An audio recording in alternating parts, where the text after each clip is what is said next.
Para la siguiente parte necesitamos tener un cierto entendimiento de qué es la divergencia de Kullback-Leibler, pues va a ser una cantidad que vamos a utilizar centralmente para poder definir los autocodificadores variacionales.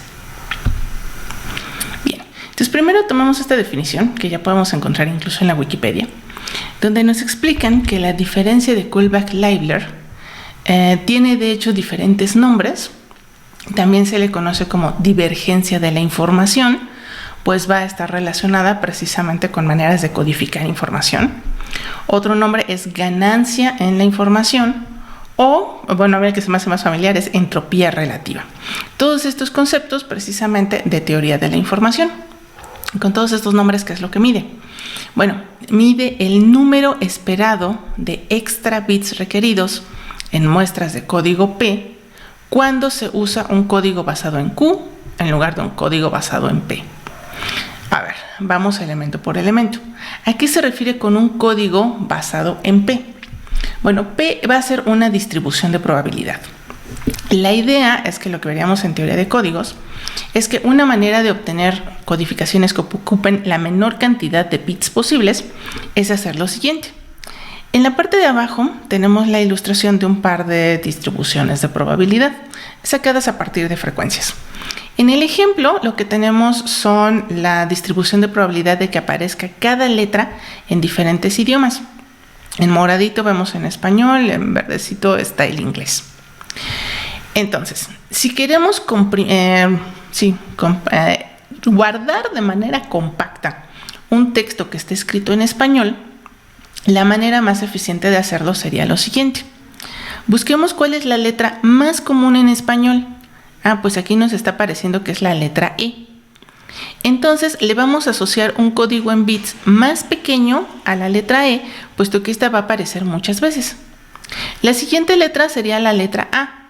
Entonces el siguiente código más corto debería de ser la A. Y así sucesivamente.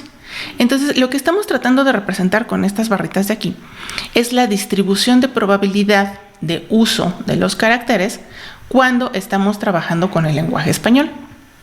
Entonces, el código óptimo para el lenguaje español lo que haría sería ordenar todas estas letras por frecuencia de mayor hacia menor y asignarle códigos más cortos a las que se utilizan más frecuentemente y códigos más largos a las que prácticamente no se usan. Un algoritmo que puede obtener la codificación óptima es, por ejemplo, el algoritmo de Hoffman. Y un punto va a ser muy importante, va a ser este. Observen cómo la codificación depende fuertemente de esa distribución de probabilidad en la que nos estamos basando para decidir qué código le asignamos a qué letra. Entonces, ¿qué pasa, por ejemplo, si cambiamos el idioma? Y ahora, en vez de utilizar español, utilizamos inglés. Bueno, la frecuencia de las letras va a cambiar. Como son dos idiomas más o menos, pues, parientes, bueno, no tan lejanos, varias letras coinciden, ¿no? La más frecuente es la E. Acá, por ejemplo, en inglés gana la T por encima de la A. Entonces, aquí definitivamente el código para la T sería más corto en inglés que en español. En español está bastante más abajo la T, entonces tendría un código bastante más largo. Entonces, el efecto que va a tener es que si nosotros utilizamos la codificación en inglés para guardar un texto en español, bueno, por un lado va a ser más ineficiente porque aquí le están dando códigos más cortos a letras que en español casi no se usan, y además hasta vamos a tener un problema extra. En inglés no hay ñ, entonces ni siquiera existiría un código para la letra ñ, lo cual nos indica que cuando estamos utilizando un código de un escenario para guardar datos de otro, bueno, por un lado no va a ser el más eficiente, incluso podemos llegar a tener pérdidas de información.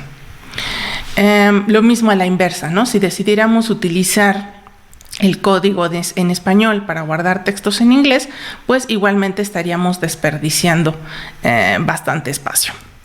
Entonces, la divergencia de Kullback-Leibler lo que hace precisamente es medir cuánto se está perdiendo o cuánto espacio extra vamos a necesitar si tratamos de codificar, pues ahora sí que datos que pertenecen a una distribución de probabilidad utilizando un código basado en otra distribución de probabilidad. Entonces, ese es a lo que se refieren precisamente con P. P sería la primera distribución de probabilidad y Q sería la segunda distribución de probabilidad. Ahora, en términos prácticos, hay un escenario que es bastante frecuente, donde tendríamos lo siguiente. Generalmente P va a representar a una verdadera distribución de los datos, observaciones o cualquier distribución teórica. Y la medida Q generalmente representa una teoría, modelo, descripción o aproximación de P. Es decir, otro escenario muy común es no tanto utilizar, español e inglés, sino a lo mejor decir, no sabemos exactamente cuál es la distribución de probabilidad para el español, pero podemos tratar de aproximarla, que sería la Q. Por ejemplo, supongamos que tomamos un libro en español, podemos encontrar en internet las estadísticas para el Don Quijote.